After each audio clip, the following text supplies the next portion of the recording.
Ilahi anta maksudi wa ridhaka matlubi a'tini mahabbatan wa ma'rifatan. Bismillahirrahmanirrahim. Assalamualaikum warahmatullahi wabarakatuh.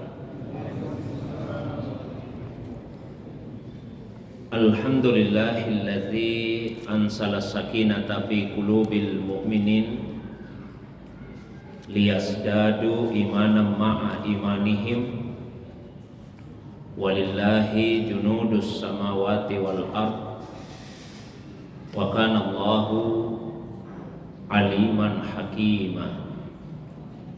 Wa sallallahu ala sayyidina Muhammadin alladzi arsalahu ilan nasi basyiran wa nadhira wa ala ali Muhammadin wa sahbihi wa sallama tasliman katsira, amma ba'du. Bapak Ibu jamaah maghrib yang semoga dirahmati, dimuliakan oleh Allah Subhanahu wa taala. Alhamdulillah, malam ini kembali kita dihadirkan, dipertemukan oleh Allah Subhanahu wa taala dalam majelis yang semoga dimuliakan ini. Salawat dan salam semoga tercurah kepada kekasih kita Rasulullah Muhammad sallallahu alaihi wasallam, begitu pula kepada keluarga beliau, para sahabat dan juga pengikutnya yang senantiasa istiqamah menghidupkan sunnah Nabi sallallahu alaihi wasallam. Jamaah maghrib yang semoga dirahmati, dimuliakan oleh Allah Subhanahu wa taala. Sebagaimana biasa pada kajian kita di malam hari ini, saya bacakan satu kitab dalam ilmu tasawuf, yaitu kitab Ar-Risalatu Al-Qushairiyatu fi ilmi tasawufi, satu kitab yang ditulis oleh Al-Arifu Billah Al-Allama Abu Al-Qasim Abdul Karim bin Hawazin Al-Qushairi An-Naisaburi Qaddasallahu sirrah.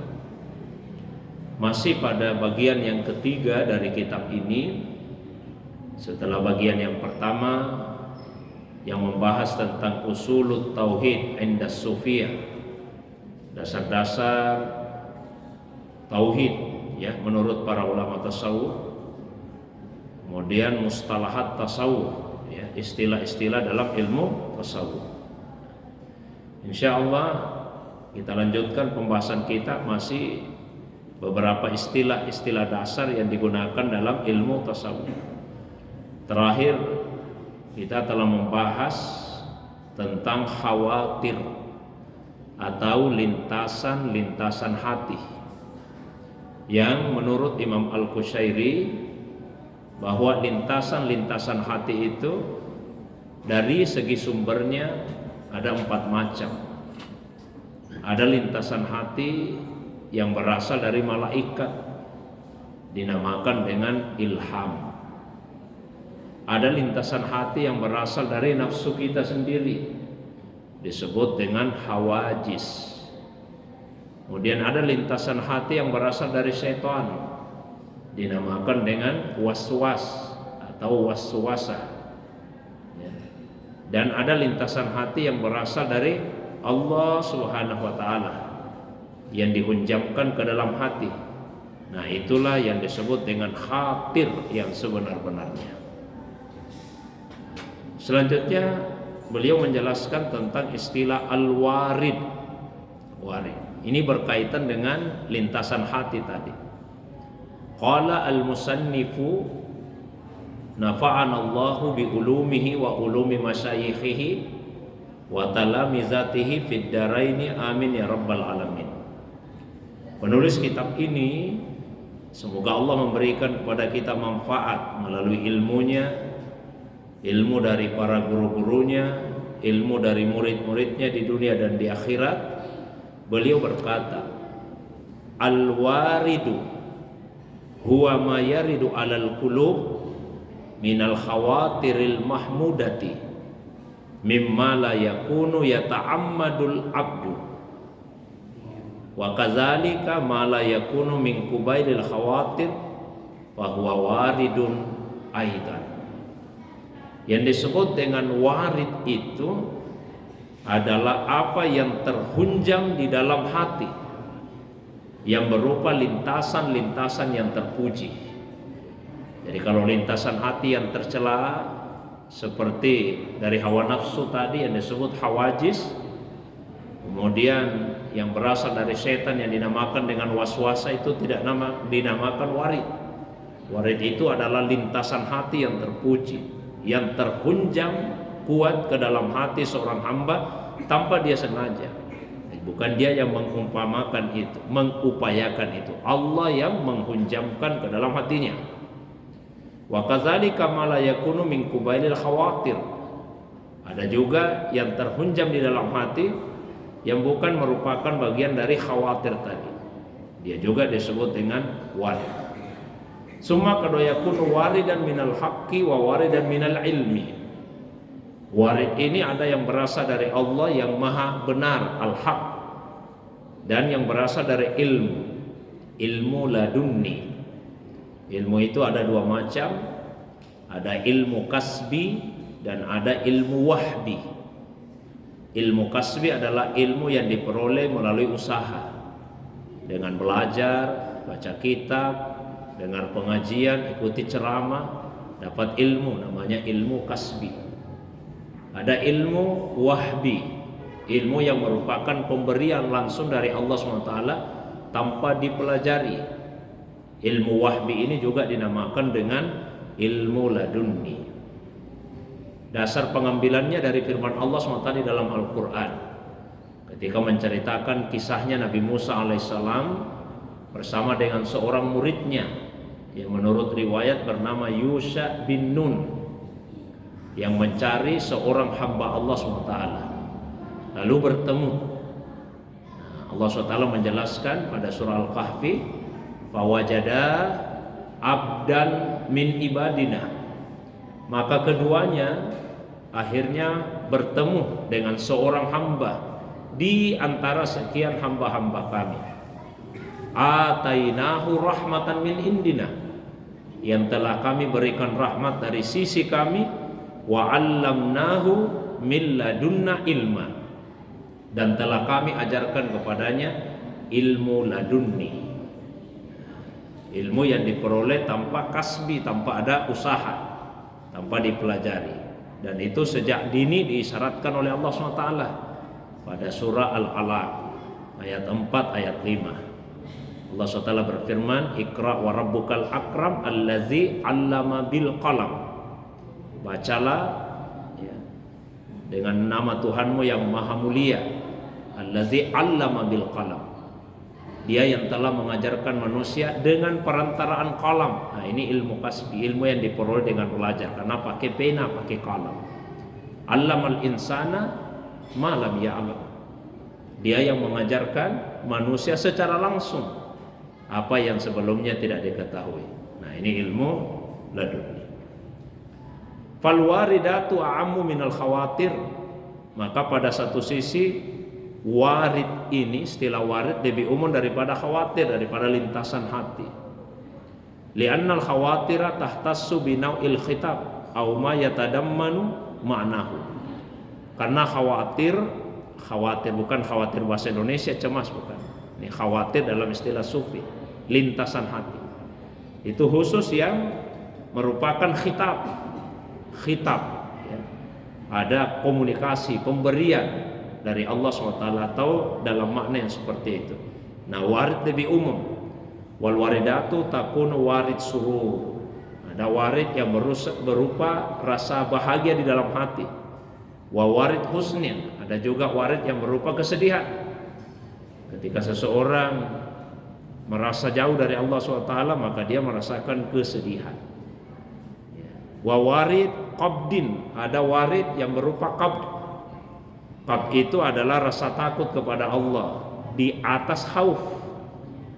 Ya, pernah juga saya bacakan dalam kitab ini penjelasan tentang al-qabdu wal bastu. Ya, ada khauf, rasa takut, di atasnya itu disebut qabdu. Lebih tinggi lagi dinamakan dengan haibah, ya, rasa takut kepada Allah SWT. Ada yang takut hanya sekedar karena dia punya iman. Ada yang takut selain karena imannya juga karena ilmunya. Ada yang takut selain karena iman dan ilmu juga karena dia mengenal Allah SWT. Nah, itu yang paling tinggi disebut dengan haibah. Bastu juga pengharapan kepada Allah level 2. Pengharapan level 1 disebut dengan raja. Di atasnya itu adalah bastu. Ya. Dan yang di atasnya disebut dengan al-uns. Jadi seorang hamba ada rasa takutnya dan ada pengharapannya kepada Allah SWT. Kapan kita merasa takut dan kapan kita berharap kepada Allah SWT? Satu, rasa takut itu muncul pada saat hadir di hati sifat-sifat jalaliyahnya Allah, sifat-sifat keagungannya. Sementara pengharapan itu muncul ketika hadir di hati sifat-sifat jamaliyahnya Allah, sifat-sifat keindahannya. Karena ada sifat-sifat jalaliyah Allah, sifat keagungan, ada sifat jamaliyah. Sifat keagungan misalnya Allah itu Malik, Allah maha menguasai, hari pembalasan. Kalau kita mendengar hadir di hati sifat Allah tadi, Allah menguasai hari pembalasan, apa kita berharap atau takut sama Allah? Ya, biasanya muncul rasa takut sama Allah kalau ada hari pembalasan. Nah, kalau sifat-sifat jamaliyah Allah itu menumbuhkan di dalam hati kita pengharapan. Allah itu maha pengasih, Allah maha penyayang, Allah maha pengampun, Allah maha mulia, Allah maha dermawan. Maka yang muncul di hati bukan rasa takut, tapi raja, pengharapan kepada Allah SWT. Ini satu sisi. Sisi yang kedua, kita ini manusia, tidak terlepas dari ketaatan dan kemaksiatan. Ya itu saja siklus hidup kita. Kalau tidak taat ya maksiat, kalau tidak maksiat ya taat. Kapan kita takut kepada Allah SWT? Pada saat taat atau pada saat maksiat? Biasanya Pak, rasa takut itu muncul ketika kita taat atau pada saat maksiat? Pada saat maksiat, ya. Kapan kita berharap kepada Allah? Pada saat taat atau pada saat maksiat? Muncul pengharapan kita itu kepada Allah ketika kita taat atau pada saat kita maksiat? Taat. Tadi kita sholat maghrib, alhamdulillah, ketaatan kan. Sekarang pengajian ketaatan. Sekarang di hati kita ini rasa takut sama Allah atau pengharapan kepada Allah? Pengharapan. Mohon maaf, kalau menurut para ulama tasawuf itu untuk orang awam. Jadi orang awam itu takutnya kepada Allah muncul kalau dia maksiat, dan pengharapannya kepada Allah muncul kalau dia melakukan ketaatan. Itu orang awam. Kalau ahli hikmah kebalikannya. Para ahli hikmah takutnya kepada Allah muncul ketika dia melakukan ketaatan. Jadi justru pada saat dia takut sama Allah. Dan pengharapannya kepada Allah itu muncul ketika dia maksiat. Loh, kok bisa begitu? Kayaknya tidak masuk akal gitu. Saya berikan satu ilustrasi, satu perumpamaan. Misalnya, ada orang punya senjata, atau kita lah ini punya senjata, macam-macam senjata kita. Mungkin ada yang punya pistol, ada yang punya badit, ada yang punya parang, pisau, ada senjata. Kemudian ada orang jahat mau datang menyerang. Ada orang jahat mau datang menyerang. Kira-kira pada saat kapan kita merasa takut? Ketika pegang senjata atau pada saat tidak pegang senjata? Kapan kita takut? Ketika memegang senjata atau pada saat tidak memegang senjata? Pada saat tidak memegang senjata. Kapan kita punya pengharapan? Ketika memegang atau ketika tidak memegang? Ketika memegang senjata. Artinya apa? Orang itu punya pengharapan kalau ada yang dia andalkan, ada yang jadikan sandaran. Kalau sandarannya tidak ada, maka yang muncul adalah rasa takutnya, kan begitu. Jadi ketika seseorang bersandar kepada senjata, kalau kita sandar kepada senjata, maka kita berharap ketika memegang senjata, karena itu sandaran. Ketika tidak memegang senjata, kita merasa cemas, merasa takut karena sandaran tidak ada. Nah, Mestinya sebagai hamba, ini sebagai hamba, yang dijadikan sandaran itu amal atau Allah? Apa yang seharusnya dijadikan sandaran? Amal kita atau Allah SWT? Kan mestinya sandaran kita itu Allah SWT, bukan amal. Kalau orang merasa berharap raja ketika dia taat, lalu dia takut pada saat dia maksiat, itu tanda bahwa sandarannya adalah amal. Kita tadi sholat maghrib, sekarang pengajian, kita berharap kepada Allah karena kita bersandar kepada amal kita. Saya kan sudah sholat, ini ketaatan, sekarang pengajian lagi. Jadi di hati itu bukan rasa takut yang muncul, pengharapan, karena yang dijadikan sandaran adalah amal kita. Kalau kita tidak beramal yang baik, kita jadi takut karena tidak ada sandaran kita. Bukan salah, tapi itu level orang awam, kebanyakan seperti itu. Para ulama tasawuf itu mengajarkan jangan jadikan amalmu sebagai sandaran. Maka misalnya Imam atau Syekh Ibnu Athaillah As-Sakandari dalam kitab Al-Hikamnya, hikmah pertamanya itu langsung itu yang ditekankan oleh beliau. Min alamatin i'timadi alal amal nuksanur raja inda wujudis salal. Tandanya orang itu bersandar kepada amalnya kalau pengharapannya kemudian berkurang ketika dia tergelincir berbuat dosa. Kalau dia berbuat dosa, hilang pengharapannya. Mestinya tidak begitu. Kalau kita taat, kalau orang yang ahli ma'rifah, dia takut kepada Allah. Kenapa dia takut? Dia takut jangan sampai sandarannya berubah. Yang tadinya dia bersandar kepada Allah, begitu dia melakukan ketaatan, jangan sampai kemudian amal itu yang dia jadikan sebagai andalan, sebagai sandaran. Itu yang membuat dia takut. Ya Allah, saya sudah salat, jangan sampai gara-gara saya salat ini, tiba-tiba salat ini yang saya jadikan sebagai sandaran keselamatan saya. Bukan lagi Engkau ya Allah. Dan ketika dia melakukan maksiat, pengharapannya malah muncul. Karena Allah sampaikan kepada Rasulullah SAW, ya Muhammad, wahai Muhammad, Nabi atau Bashir al-muznibin, gembirakan orang-orang yang berbuat dosa itu. Ini perintah Allah kepada Nabi, gembirakanlah orang-orang yang berbuat dosa, bi anni al-ghafur, bahwa saya ini maha pengampun. Jadi ketika orang berbuat dosa, mestinya di hatinya muncul pengharapan Allah akan mengampuni saya ini. Tapi hati-hati, jangan sampai, mohon maaf, ketika level kita masih orang awam, kita mau seperti orang khawas. Baik, kalau begitu tidak apa-apa kita berbuat dosa, berbuat maksiat, kita berharap saja sama Allah. Karena ada yang dinamakan dengan gurur. Gurur itu menipu diri. Dan tipis bedanya antara raja berharap dengan menipu diri. Contoh, ada anak sekolah mau ujian besok, orang tuanya sampaikan, nah belajar baik-baik, besok ada ujian. Kata si anak, tidak usah saya belajar, tidak usah saya belajar. Kenapa tidak belajar? Saya berharap saja sama Allah. Kalau Allah SWT mau memberitahu jawabannya, biar saya tidak belajar, saya pasti bisa jawab. Dan sebaliknya, kalau Allah tidak mau memberitahu jawabannya, biar saya belajar sampai pagi, saya tidak akan bisa jawab.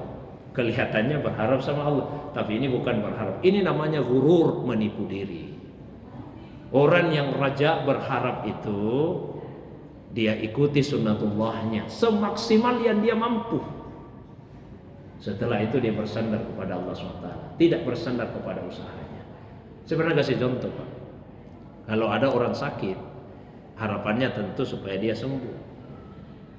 Kesembuhan itu mesti dia sandarkan kepada Allah, dia harapkan datang dari Allah. Tapi jangan karena di dalam hati, oh saya harapkan kesembuhan ini datang dari Allah, kemudian dia tidak berobat. Itu bukan berharap namanya, tapi menipu diri. Di dalam hati mesti bersandar bahwa hanya Allah yang sanggup menyembuhkan saya. Tapi tugasnya tubuh adalah berobat dengan obat terbaik yang kita mampu. Itu tugas tubuh. Seperti itulah bahasa di dalam Al-Quran, bahasa di hadis. Ada bahasa zahir, ada bahasa batin. Saya pernah sampaikan di dalam hadis, Nabi pernah bersabda, amal seseorang tidak akan pernah memasukkannya ke surga. Ini bahasa batin, bahasa hakikat. Tapi di Al-Quran Allah SWT berfirman, udkhulul jannah bima kuntum ta'malun. Masuklah kalian ke dalam surga disebabkan amalmu. Kalau orang tidak paham bahasa zahir, bahasa batin, bahasa syariat, bahasa hakikat, melihat ayat dan hadis, bertentangan ini. Allah SWT mengatakan masuklah ke dalam surga disebabkan amalmu. Kok Nabi mengatakan amal tidak memasukkan seseorang ke dalam surga? Tidak bertentangan. Ayat itu bahasa zahir, bahasa syariat. Kita disuruh untuk beramal, amal yang terbaik maksimal. Sementara yang disampaikan Nabi itu bahasa batin, bahasa hakikat. Meskipun kamu sudah beramal yang terbaik, yang kamu mampu, tapi hatimu tidak boleh sama sekali bersandar kepada amalmu itu. Sandaranmu hanyalah Allah Subhanahu wa ta'ala. Jamaah yang dimuliakan oleh Allah SWT, yaitu tentang warid. Yang istilah berikutnya ini tentang syahid. Tapi agak panjang pembahasannya, biasanya banyak pertanyaannya. Saya kira cukup ya pengantarnya. Saya berikan waktu yang lapang. Kalau ada yang ingin didiskusikan, ada yang ingin ditanyakan, atau ada yang ingin disempurnakan, baik yang berkaitan dengan pembahasan tadi atau masalah agama yang lain, saya persilakan. Demikian untuk sementara. Wa ilallahi turja'ul umur. Wassalamualaikum warahmatullahi wabarakatuh. Waalaikumsalam.